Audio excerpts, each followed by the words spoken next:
हृदय की बात कह रहा हूं, समझना। बहुत बार ये देखा, कुछ ऐसी वासनाएं होती हैं कई जन्मों की, इतनी दृढ़ होती हैं कि बहुत समय तक भजन करने पर भी, ये जब तक भगवत साक्षात्कार नहीं होता तब तक ये बनी ही रहती सूक्ष्म रूप से। अगर इनको अवसर मिल जाए तो ये पूरा वृक्ष रूप हो जाएगी। अंकुरण वृक्ष रूप बनना देर नहीं लगता इसमें। बहुत बार प्रयास करने पर वो वासना अपने द्वारा नष्ट नहीं की जा सकती, ये देखा है। उसके लिए गुरुदेव के चरणों में, आराध्य देव के चरणों में मन से बार बार त्राहिमाम बोलकर रोना पड़ता है। ये अंदर की बात कह रहे, आगे चल के देख लेना। आर्त भाव से रोना पड़ता है, प्रभु हार गया, क्या करूं, कैसे करूं। चाह नहीं है पर वासना है। ये एक अजीब स्थिति साधन काल में देखी गई। मन से पूछ रहे तुम्हें चाह है, नहीं, पर अंदर वासना है। बड़ी अशांति का अनुभव होता। कैसे दूर होगी, क्या किया जाए। जो करना चाहिए वो तो करके हार गया। फिर भी वो जब हार गया तब पूरी दृष्टि प्रभु के चरणारविंद की तरफ गई। पर धैर्य पूर्वक, ये अनुभव की बात कहते हैं, बहुत काल तक तुम्हारा विश्वास, तुम्हारी श्रद्धा, तुम्हारा धैर्य टूटना नहीं चाहिए। कि हमने सैकड़ों बार प्रार्थना की, इतने वर्ष से मैं जल रहा हूं लेकिन मुझे शांति नहीं हुई, मेरा विकार नष्ट नहीं हुआ। धैर्य, ये शब्द याद कर लो। धैर्यवान रहना, विचलित मत होना, परिणाम में बिल्कुल निर्विकार हो जाओगे। पर वो कितना समय लगेगा ये प्रभु जाने। वो एक सेकंड में भी हटा सकते हैं। और अभिमान यदि गलित नहीं हुआ है तो कुछ समय भी लग सकता है, जलना पड़ेगा, अभिमान गलित होगा। जब आर्त भाव से पुकारोगे तब निर्विकारता की स्थिति प्रभु दे देते। फिर विकारी भोगों के बीच में रहने पर भी कोई विकार का खेल नहीं हो सकता, कोई भी इच्छा ही स्फुरित नहीं होगी, वासना ही नहीं है, चाह ही नहीं है। ये बहुत धैर्य से सुनो ना, ये उपासकों के लिए कह रहा हूं। आपके अंदर साधन भजन करते हुए वासना दिखाई देगी, आपको आकर्षण दिखाई देगा, उसमें दम नहीं है। वो तुम्हें परास्त नहीं कर सकती, केवल भयभीत करती रहेगी। वो भी हमारी शरणागति में बड़ी सहायक होती है, क्योंकि सब साधन करने पर अहम पुष्ट नहीं होने देती। क्या अभी देखो ये है ना, क्या अंदर से प्रश्न, क्या ये मलिन वृत्ति है ना, तो किस बात की साधना, क्या साधक हो। तो हे नाथ, अब मार्ग दूसरा नहीं, सहयोग किसी से नहीं, अपनी बात किसी से नहीं कहना। प्रार्थना है, समझ लीजिए, आंतरिक बात कह रहा हूं। अपनी स्थिति की बात किसी से नहीं कहना कि आपके हृदय में कौन सी वासना कितना स्फुरित हो रही, किसी से भी नहीं, किसी से भी नहीं। और धैर्यवान रहना, विचलित मत हो जाना। उस वासना को बढ़ावा देने वाली कोई भी दृष्टि, वार्ता, चेष्टा मत करना। और कितना भी समय लग जाए, अपनी आस्तिकता नहीं हटनी चाहिए, विश्वास नहीं हटना चाहिए। बिल्कुल निर्विकार हो जाओगे, बिल्कुल। यह गुण साधन ते नहीं हुई, तुम्हारी कृपा पाओ कोई कोई। वो कृपा उसी को मिलती है जो आर्त भाव से बलहीन होकर प्रभु को पुकारता है, नाथ मेरे बस की बात नहीं रह गई, हर उपाय करके देख लिया। सच्ची मानिए, बहुत ये विचित्र सूक्ष्म बात है, अगर समझ जाओगे तो विचलित कभी नहीं होगे। नई अवस्था साधन मार्ग में बड़ी तीव्रता, जब देखा सूक्ष्म वासना हृदय में है। सावन का महीना था, जल पीकर सावन भर रहेंगे, देखते हैं वासना कैसे रहती है। कोई फर्क नहीं पड़ा उस पे। अन्न का त्याग करते हैं, कई वर्ष तक आलू गुड़ जो भी फलवश, कभी दूध मिल जाए, गंगा किनारे या गांव में सेव संतरा अंगूर केला, ये तो प्रश्न ही नहीं उठता। कुछ फर्क नहीं पड़ा। वो ऐसी सूक्ष्म स्थान पर बैठी रहती है अहम में, उस पर कोई फर्क नहीं पड़ता। बड़े बड़े सात्विक अनुष्ठान करने पर भी उस पर कोई फर्क नहीं पड़ता। तभी गोस्वामी जी भी लिख रहे हैं, हौ हारे कर जतन विविध विधि अतिशय प्रबल अजय, तुलसीदास बस होई तबहि जब प्रभु पेरक बर जाए।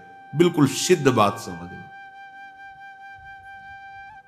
गंगा जी में खड़े होकर के आर्त भाव से पुकारते, प्रभु आप देख रहे हैं एकांत सेवन, आप देख रहे हैं संयम आहार, फिर भी ये वासना क्यों, फिर ये क्यों जला रही है? कोई उत्तर नहीं मिलता। पर दूसरा मार्ग नहीं, किसी का संग नहीं, किसी से प्रश्न नहीं। पता नहीं कैसी सलाह दे दे कि हमारा विश्वास, हमारा धैर्य विचलित हो जाए। नहीं, अपनी बात प्रभु से।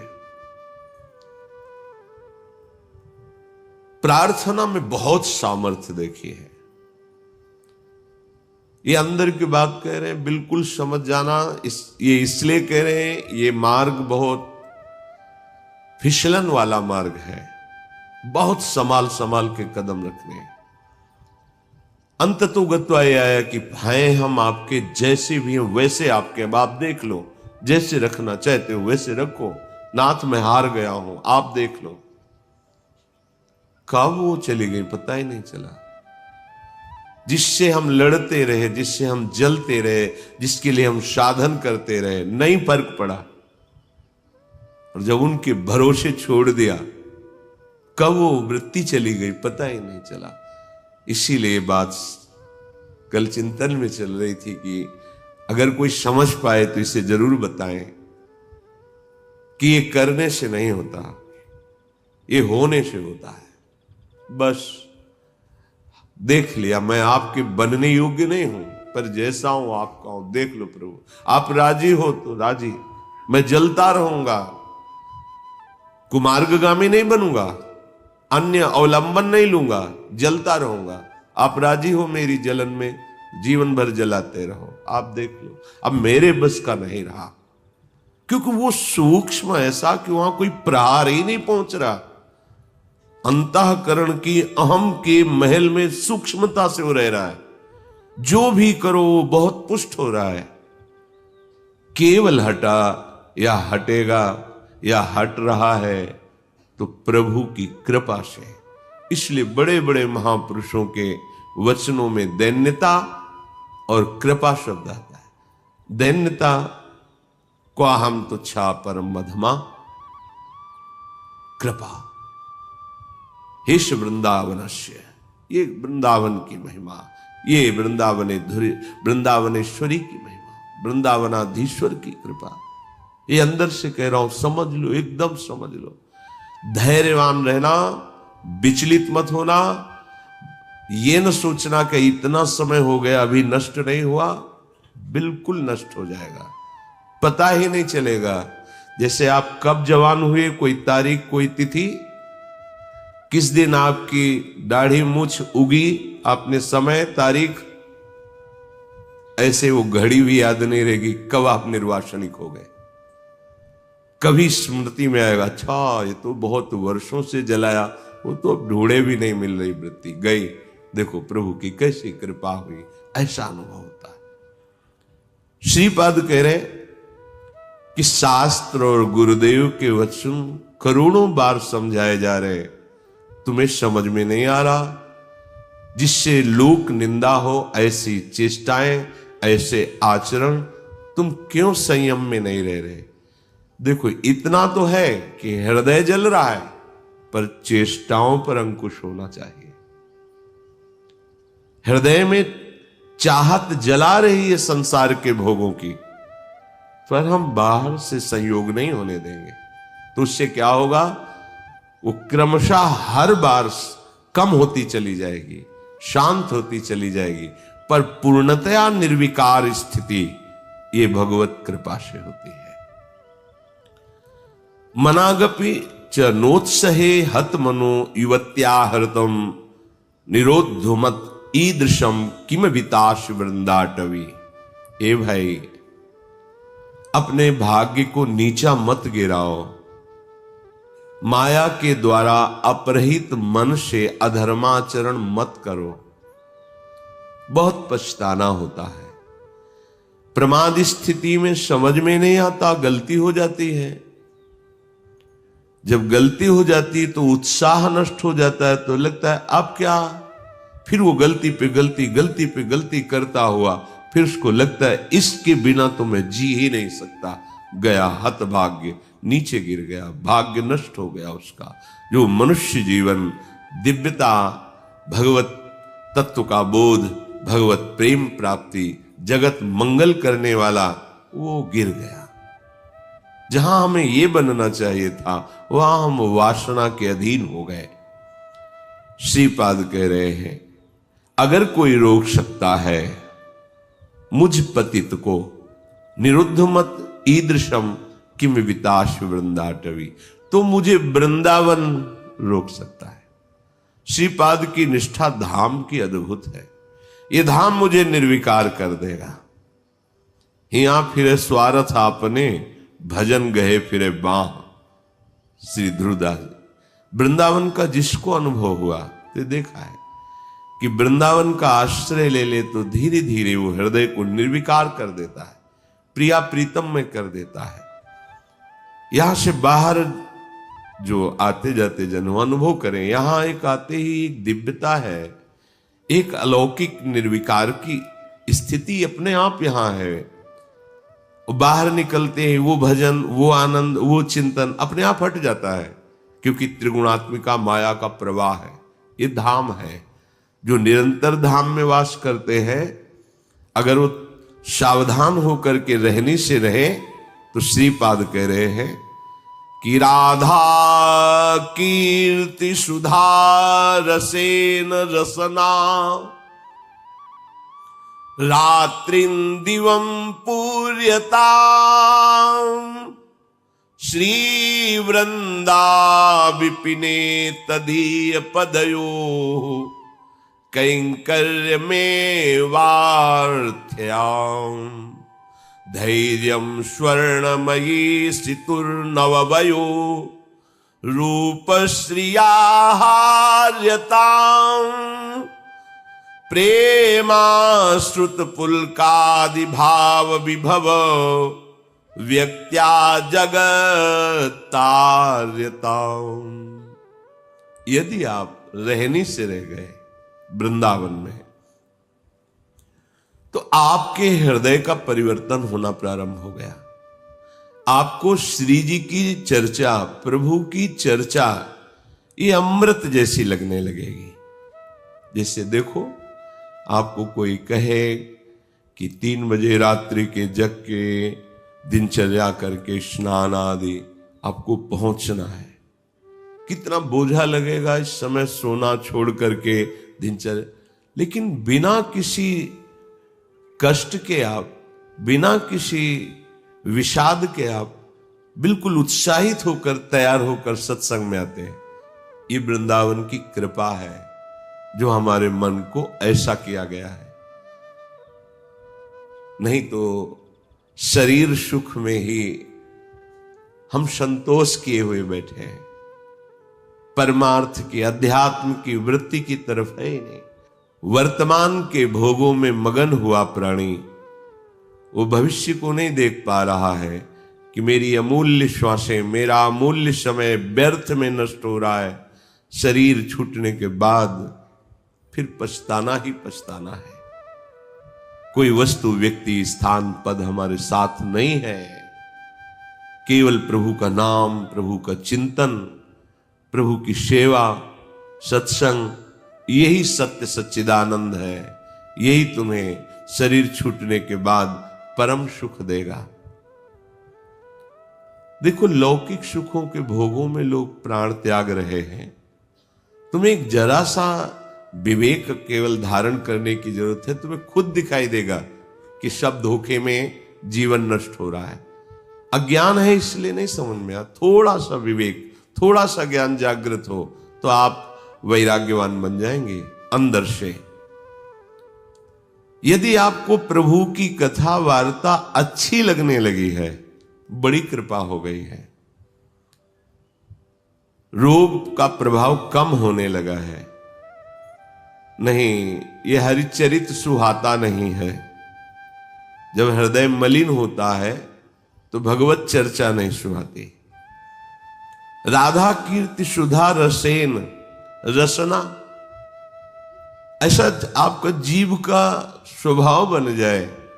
चतुराशी जी, आपका जीवन बन जाए।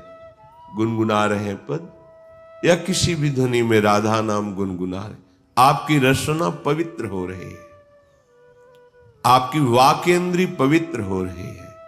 जब राधा राधा बोलते हैं तो ये जो रस निकलता है मुख में, ये बहुत बड़ा चरणामृत है। जैसे हम नाम का स्नान कराते तो चरणामृत होता है ना। राधा राधा राधा, तो जो अंदर ये जब हृदय में पहुंचता है तो पापों का नाश करता है। राधा राधा राधा राधा राधा, ये तो जो निकला ये महान चरणामृत है। हृदय में जाकर पापों का नाश करता है। ये अकाल मृत्यु का नाश कर देता है। राधा नाम जपने से अकाल मृत्यु नहीं होगी, ये चरणामृत जा रहा है। राधा नाम अभी प्राण छूट जाए श्री जी को प्राप्त होगे, जिसका नाम वहीं धाम में पहुंच जाओगे। राधा नाम चल रहा है, कोई तुमसे भूल चूक हो गई, असत क्रिया हो गई, तत्काल भस्म हो जाएगा, उसका दंड नहीं भोगना पड़ेगा। इसका मतलब ये नहीं कि हम उत्साहित होकर पापाचरण करें, नहीं। कोई असावधानी, कोई त्रुटि, तत्काल वो जमा नहीं होगा, जाके कर्म वो जमा नहीं होगा, उसी समय भस्म हो जाएगा। विशेष है तो उसी समय आपको दंड मिल जाएगा। आप चबेटा लगा, गिर गए, आपको ठोकर लगी, अब कुछ हुआ, तत्काल शरणागत के लिए हिसाब आगे नहीं रखा जाता। तत्काल जलन हुई, तत्काल कोई चोट लग गई, तत्काल कोई कटु वचन बोल दिए, हृदय जला, शांत, वो पाप नष्ट। रात्रि दिवम पूर्यताम, पूरा समय जो जागृत का है, प्रभु की महिमामयी लीलाओं को गुनगुनाते हुए, श्रवण करते हुए। देखो कितना बढ़िया कलयुग की कृपा है। आप अपने घर में सत्संग चला के रख दे, पूरे कार्य करें, वो वातावरण भागवतिक और शब्द सत्संग के पढ़ रहे हैं। जैसे एकाग्रता पूर्वक सुने तो और अच्छा है, पर भजन करने में मन भागता है। अगर सत्संग चला को और फिर भजन करो तो जब भागेगा तो दो बातें हो रही, एक तो नाम चल रहा है और दूसरा सत्संग चल रहा है, तो जा नहीं पाएगा। उसे घेरो पहले। वास्तविक जो भजन का आनंद आएगा वो तो तब खुद अपने आप फिर इच्छा नहीं होगी, ये होगा कि जो नाम चल रहा है उसी को सुने, उसी को देखें, उसी पर। ऐसी स्थिति तक पहुंचने के लिए ये अच्छा है साधन कि सत्संग चला के बैठ गए। अब 1 घंटा का सत्संग चल रहा है और माला लिए बैठे, मन भागने की कोशिश करे सत्संग में, उसे 2 में पकड़ो। सत्संग चल रहा है, नाम चल रहा है, पूज्य राधा बाबा ने कहा 2 नाम चलाओ एक साथ। कितने प्रवीण महापुरुष है। एक तो चल नहीं पा रहा, वो कह रहे एक और अलग बाबा की अलग अलग महापुरुषों का चिंतन होता है। इधर हम जप रहे हैं, चिंतन मिला रहे मंत्र। अब भागेगा तो कहाँ भागेगा? जो नाम भी जपना, चिंतन मंत्र का करना। चल रहा है मंत्र, चिंतन राधा नाम। एक ही में नहीं टिकता है तो 2 कितने प्रवीण, भाग कहां भाग के जाएगा, घेरते हैं। चलो अपने में इतनी योग्यता नहीं है कि एक साथ, तो फिर सत्संग है, प्रभु की छवि सामने रख लो, बार बार निहारते रहो, इसको डबल लगाना पड़ेगा। वास्तविक परमानंद का अनुभव एक में ही होगा, पर वहां तक पहुंचने के लिए हमें एकाग्रता लाने के लिए ऐसे बाहरी साधन रखने चाहिए जिससे, अब बाहरी साधन टेलीविजन न रखें, माला चल रहा है और नाटक सिनेमा देखोगे तो फिर वो नहीं, भागवती क्यों होना चाहिए, कोई भगवत प्रेमी महापुरुष के वचन, प्रभु की छवि रखें, बार बार नक्श लो, अनंग माधुरी, देखो नाम जप कर रहे, या नाम जप चल रहा है और किसी पद की पंक्ति को बार बार भाग नहीं पाएगा, जैसे घेरा जाता है। भोजन के समय हमने देखा कि मन जो है छोड़ने की चेष्टा करता है, अभ्यास के समय तो इसे बड़े पद में फंसाया, पद कंठस्थ तो बड़े पद में शुरू किया और आराम से पूरी पद में दृष्टि, क्योंकि बड़ा पद भूल जाएंगे तो भूल जाएंगे, तो आराम से पा रहे और पद पूरा चल रहा है। धीरे धीरे ऐसा एक कवल उठाते ही पद चलने लगे, अब 1 घंटा लगे प्रसाद पाने में, आराम से पा रहे, पूरा पद चिंतन करके। जहां हमें लगे कि हमारा भजन छूटता है वहीं से पकड़ाओ, मन को पकड़ो, कोई पद पकड़ा दो, कोई भजन पकड़ा दो, कोई ध्वनि पकड़ा दो। एक बार ये पकड़ लेना, इसका स्वभाव है कि बार बार उसी को पकड़ता है। जैसे हमने विषयों को पकड़ा दिया तो बार बार विषयों में जाता है, प्रभु की भक्ति के अभ्यास में लगा दे तो इसका अभ्यास करने लगता है।